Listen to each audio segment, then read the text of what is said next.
साल 1928 sir Alexander Fleming नाम के एक साइंटिस्ट अपनी छुट्टियों के बाद वापस अपनी लैब पहुंचते हैं और उन्हें अपनी पेट्री डिश पर कुछ फंगस दिखाई देती है जो उनकी पेट्री डिश पर लगी हुई थी, क्योंकि वो उसे इंक्यूबेटर में रखना भूल गए थे। लेकिन अजीब बात थी कि जहाँ जहाँ पर वो फंगस मौजूद थी ना, वहाँ पर कोई भी बैक्टीरिया मौजूद नहीं था। अब फ्लेमिंग के लिए ये एक चौंका देने वाली बात थी, तो उन्होंने इस फंगस को स्टडी करना शुरू किया और उन्हें पता चला कि ये फंगस अपने आसपास किसी भी बैक्टीरिया को पनपने नहीं दे रही है, यानी ये एंटीबायोटिक है। और अलेक्जेंडर सन ने इसे नाम दिया पेनिसिलिन। उन्होंने 1929 में अपनी ये स्टडी पब्लिश की जो दुनिया भर में फैल गई और हमें सबसे पहली एंटीबायोटिक दवा मिली, और इसकी खोज कुछ इसी तरह से हुई थी, एक्सीडेंटली। लेकिन इस कहानी का बटरफ्लाई इफेक्ट से क्या लेना देना, तो जरा आप सोचो, अगर उस दिन सर फ्लेमिंग उस पेट्री डिश को इंक्यूबेटर में रखना ना भूलते तो वो साफ रहती और उसमें कोई भी फंगस नहीं लगती, जिससे ना ही फ्लेमिंग को वो फंगस नजर आती, ना ही वो उस पर स्टडी करते, ना ही उन्हें पेनिसिल मिलती और ना ही दुनिया को एंटीबायोटिक मिलती और ना ही इस इन्फेक्शन का कोई इलाज मिलता, और दुनिया वैसी बिल्कुल भी नहीं होती जैसी वो आज है। लेकिन फ्लेमिंग सर की एक चूक की वजह से इंसानी सभ्यता पर कितना बड़ा असर पड़ा। वेल, बटरफ्लाई इफेक्ट यही बताता है कि कैसे एक छोटा सा इवेंट एक बड़ा परिणाम बना सकता है। तो इस वीडियो में हम बटरफ्लाई इफेक्ट के बारे में और भी बहुत कुछ जानेंगे कि इसकी खोज किसने की थी और कैसे की थी। साथ ही मैं आपको इसके कुछ एग्जांपल्स भी बताऊंगा। My name is Ashu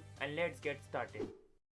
1960s में प्रोफेसर एडवर्ड लॉरेंस वेदर को प्रिडिक्ट यानी उसका अनुमान लगाने की कोशिश में थे, जिसके लिए उनके पास कुछ डेटा था, जैसे कि टेम्परेचर, ह्यूमिडिटी और एयर प्रेशर। जब ये डेटा उन्होंने अपने कंप्यूटर में डाला तो उनका कंप्यूटर सनी डे का वेदर दिखा रहा था, यानी कि धूप रहेगी। लेकिन लॉरेंस दूसरी बार भी कोशिश करते हैं और इस बार अपना टाइम बचाने के लिए उन्होंने डेटा में कुछ बदलाव किए, जैसे कि अगर डेटा 0.506127 है तो उन्होंने कंप्यूटर में सिर्फ 0.506 ही एंटर किया और 127 हटा दिया, और इसका उन्हें जो आउटकम मिला वो बहुत ही चौंका देने वाला था। उन्होंने देखा कि इस डेटा के बाद जो वेदर सनी डे बता रहा था वो वेदर इस डेटा के बाद भारी बारिश, तूफान और बिजली कड़कने का वेदर बता रहा था। उन्होंने सोचा कि शायद कंप्यूटर में कोई गड़बड़ होगी, लेकिन नहीं, कंप्यूटर में कोई भी गड़बड़ नहीं थी, बल्कि डेटा में उस छोटे से बदलाव ने पूरे परिणाम को ही पूरी तरह से बदल दिया था। और ये बात लॉरेंस भी समझ चुके थे। इस फिनोमिनन को समझने के लिए उन्होंने इसे नाम दिया द बटरफ्लाई इफेक्ट।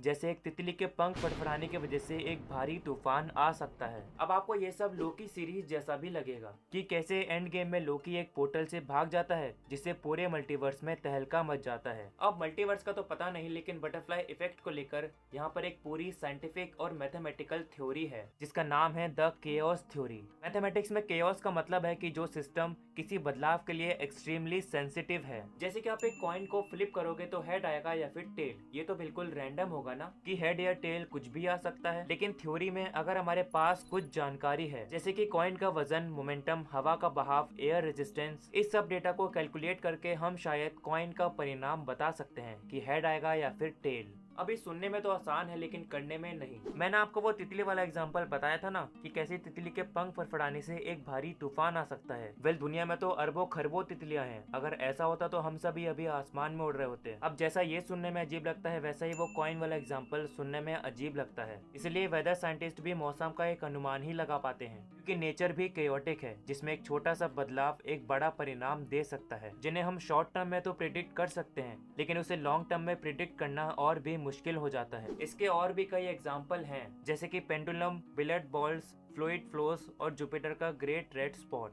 लेकिन क्या ये बटरफ्लाई इफेक्ट और केओस थ्योरी दोनों सेम है? वेल, बटरफ्लाई इफेक्ट हमें बताता है कि कैसे किसी सिस्टम में एक चेंज एक बड़ा बदलाव कर सकता है, और केओस थ्योरी उस सिस्टम को स्टडी कर उसे समझने की कोशिश करती है, जिसके लिए साइंटिस्ट के पास कुछ इक्वेशंस भी मौजूद हैं। अब इस बटरफ्लाई इफेक्ट का आपको एक और रियल लाइफ एग्जांपल देता हूँ। क्या आपको पता है कि 9 अगस्त 1945 को वो एटम बॉम्ब हिरोशिमा के बाद नागासाकी पर गिरने ही नहीं वाला था। जब यूएस ने अपना पहला एटम बॉम्ब हिरोशिमा में गिराया तो उनका प्लान था कि वो अपना दूसरा एटम बॉम्ब जापान की ही एक कुरोको नाम की सिटी पर गिराने वाले हैं। लेकिन उस दिन बादलों की वजह से पायलट्स को अपना असल टारगेट कुरोको सिटी दिखाई ही नहीं दी, तो उन्होंने तुरंत ही नागासाकी को अपना टारगेट बना लिया और दूसरा बॉम्ब नागासाकी में गिरा दिया गया, सिर्फ बादलों की वजह से। अब ऐसा भी हो सकता था कि नागासाकी में एक बड़ा रूलर पैदा होता या फिर एक बड़ा साइंटिस्ट जो आगे जाकर कई सारी बीमारियों का इलाज ढूंढता, जिनका इलाज अभी हमारे पास नहीं है, लेकिन सिर्फ उन बादलों की वजह से जो फ्यूचर शायद हो सकता था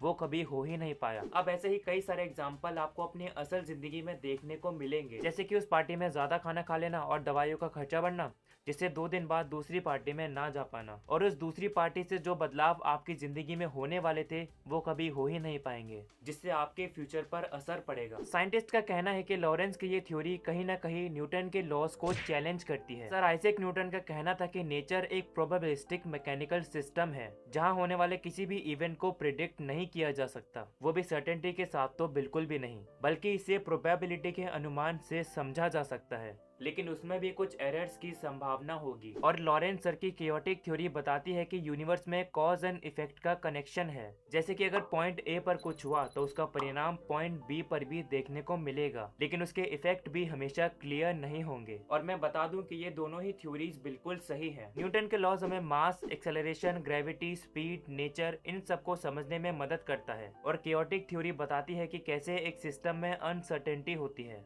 जो सिस्टम डिटर्मिनिस्टिक लॉस से काम करता है वो भी अनप्रिडिक्टेबल बिहेवियर दिखाता है। और इस केओटिक थ्योरी का इस्तेमाल कई जगहों पर भी होता है, जैसे कि मेटेरोलॉजी, इंजीनियरिंग और इकोनॉमिक्स। और ये केओटिक थ्योरी और बटरफ्लाई इफेक्ट आपको यहाँ पर भी मिलता है इस वीडियो पर क्लिक करके। अगर आप इस वीडियो पर क्लिक ना करते तो क्या होता, ना ही आपको बटरफ्लाई इफेक्ट के बारे में पता चलता, ना ही आपका दुनिया देखने का नजरिया बदलता, ना ही आपकी नॉलेज बढ़ती, और ना ही आप इस नॉलेज को अपने दोस्तों के साथ शेयर कर पाते। लेकिन आपने इस वीडियो पर क्लिक करके एक कॉज क्रिएट किया जिसका इफेक्ट आपको देखने को मिला। तो क्या हमारा ये यूनिवर्स कॉज एंड इफेक्ट से ही काम करता है? वेल, साइंटिस्ट का तो यही कहना है कि यूनिवर्स कॉज एंड इफेक्ट के प्रिंसिपल से काम करता है। यूनिवर्स में हर एक एक्शन का एक रिएक्शन होता है, जैसे कि एक तारे का फूटकर ब्लैक होल बन जाना, उस एस्टेरॉइड का धरती से टकराना जिससे हम इंसान और कई सारे जीवों का आगमन होना, ये सभी कॉज एंड इफेक्ट से काम करता है। और सोचो अगर उस दिन लॉरेंस सन ने दोबारा से अपने कंप्यूटर में डेटा डालते समय शॉर्टकट ना लिया होता तो हमारा प्रेजेंट कितना अलग होता।